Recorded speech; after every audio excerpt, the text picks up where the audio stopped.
3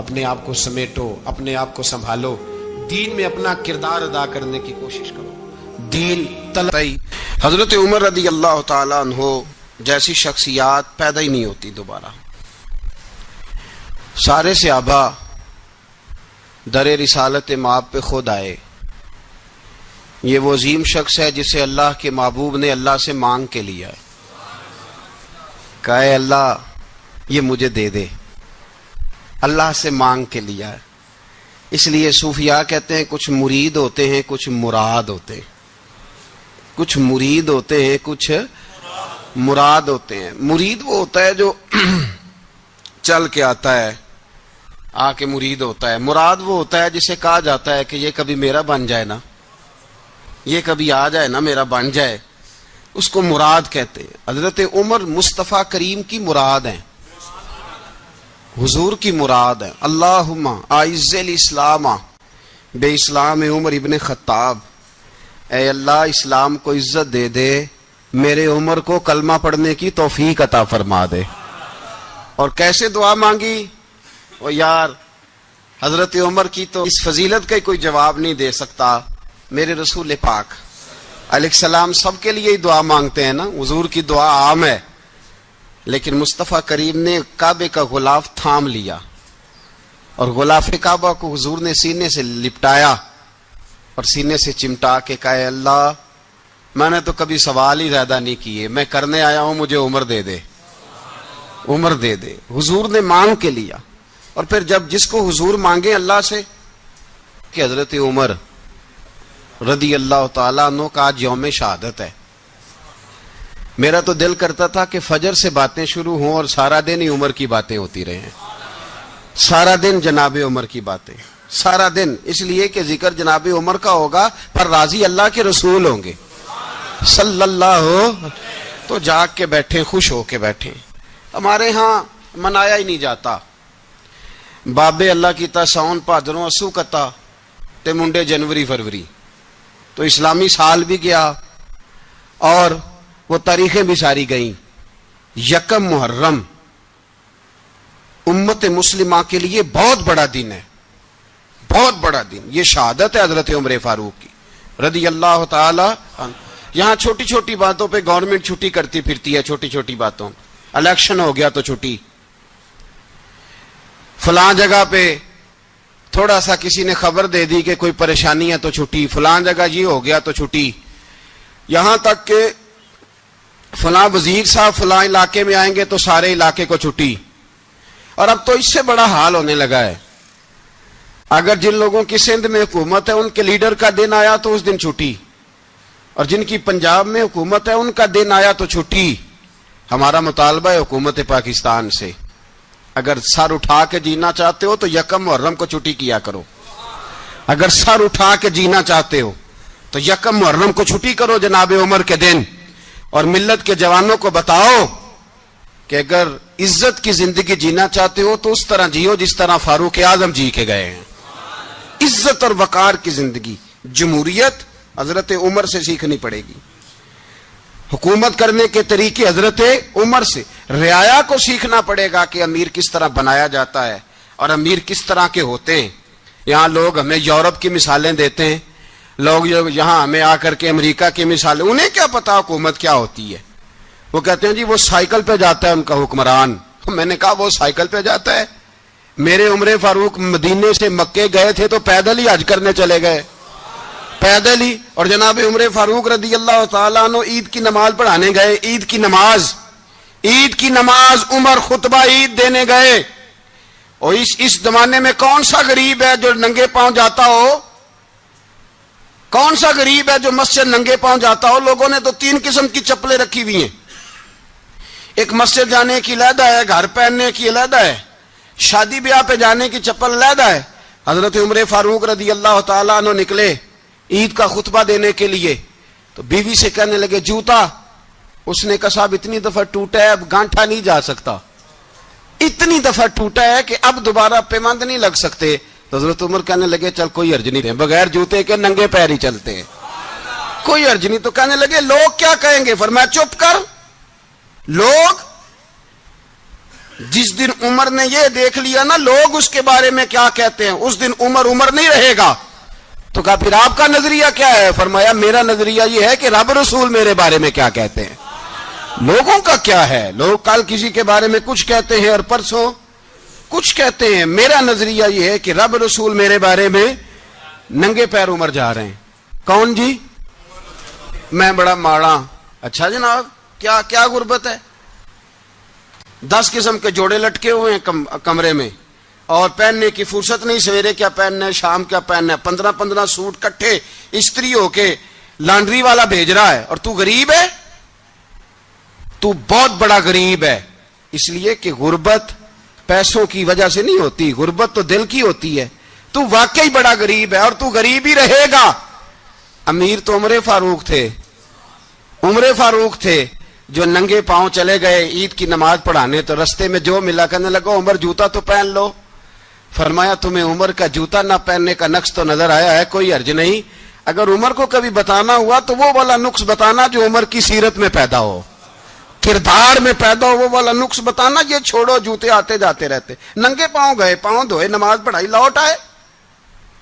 او بھائی یہاں تو ہمارا بناؤ سنگار اترنا، جتنی توجہ کپڑوں کی طرف ہے اتنی توجہ کبھی ہماری علم کی طرف ہوتی نا، جتنا ذوق شوق ہمارا بناؤ سنگار کی جانب ہے، اتنا بناؤ سنگار کبھی ہمارا اخلاقیات کی جانب ہوتا تو معاملات بڑی حد تک سنورے ہوئے ہوتے. حضرت سیدنا فاروق اعظم رضی اللہ تعالی اپنی زندگی کو ترتیب دیا. ایک دن بھی خلافت نہیں مانگی اللہ سے. حضرت عوف بن مالک اشجعی ایک صحابی ہیں. حضرت عوف بن مالک رضی اللہ تعالیٰ عنہ فرماتے ہیں کہ جناب ابو بکر صدیق کا زمانہ تھا تو میں نے خواب دیکھا. میں نے خواب میں جناب عمر کو دیکھا اور میں نے دیکھا کہ کوئی کہنے والا کہہ رہا ہے کہ عمر وہ ہے کہ اللہ کے رستے میں کوئی اسے جتنا مرضی برا بھلا کہے یہ پرواہ نہیں کرتا. کس کے رستے میں؟ بولے سارے. اس کا مطلب ہے اللہ کے رستے میں لوگ برا بھلا بھی. قرآن مجید نے کہا وَلَا يَخَافُونَ لَوْمَةَ لَائِمٍ. کچھ لوگ ایسے ہیں جو برا بھلا کہنے والوں کی پرواہ نہیں کرتے. آپ یقین کرے اگر پرواہ شروع ہو جائے نا تو دین کا کام ختم ہو جائے. نہ کوئی تقریر کرے، نہ کوئی تدریس کرے، نہ کوئی پیری مریدی کرے، ختم ہو جائے اگر باتوں کی پرواہ ہو. لیکن وہ پرواہ. حضرت عوف بن مالک اشجعی کہتے ہیں میں نے خواب میں دیکھا کہ عمر وہ ہے جو کسی کی پرواہ، اور دوسری بات میں نے یہ دیکھی کہ عمر خلیفہ بنے گا، اور تیسری بات میں نے خواب میں یہ دیکھی کہ عمر شہید بھی کیا جائے گا، عمر شہید بھی ہوگا. یہ میں نے 3 باتیں خواب میں دیکھی. فرماتے ہیں میں نے آ کے خواب حضرت ابو بکر صدیق کو سنائی. وہ خلیفہ تھے. وہ کہنے لگے ٹھہر جا، میں عمر کو بلاتا ہوں، اس کے سامنے دوبارہ سنانا. اس کے سامنے. فرماتے ہیں میں نے بلایا حضرت عمر فاروق کو، آ کے بیٹھے. خواب شروع ہوا. کہا ایک بات تو میں نے یہ دیکھی کہ آپ ملامت کرنے والے کی پرواہ نہیں کرتے. دوسرا آپ خلیفہ بنے گے. جناب عمر کہنے لگے چپ کر، ابو بکر کے سامنے ہی کہہ رہا ہے، چپ کر، خلیفہ کے سامنے ہی کہہ رہا ہے. تو حضرت ابو بکر صدیق کہنے لگے عمر اسے کہنے دو، مجھے لگتا ہے رب کی رضا یہی ہے کہ میرے بعد اگر مصطفیٰ کا منبر ملے تو عمر کو ہی ملے. اسے کہنے دو. یار یہاں تو لوگ ڈینگے مارتے ہیں، یہاں تو لوگ دعوے کرتے ہیں میرے سامنے فلانے کو بھی بٹھاؤ، فلانے کو بھی بٹھاؤ، اس کو کیا پتا، اس کو کیا پتا. یہ تو بڑکے مارنے کا دور ہے. حضرت عمر رضی اللہ تعالیٰ عنہ کو تیسری بات کہی. حضرت عوف بن مالک نے کہا اب شہید کیے جائیں گے، میں نے خواب دیکھی ہے.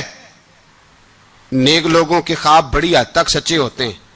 کہا میں نے خواب دیکھی ہے. تو حضرت عمر کہنے لگے شہید تو دلیر لوگ ہوتے ہیں، شہید تو دلیر، جسے سارا زمانہ دلیر کہہ رہا ہے وہ اپنے بارے میں کیا کہہ رہے ہیں؟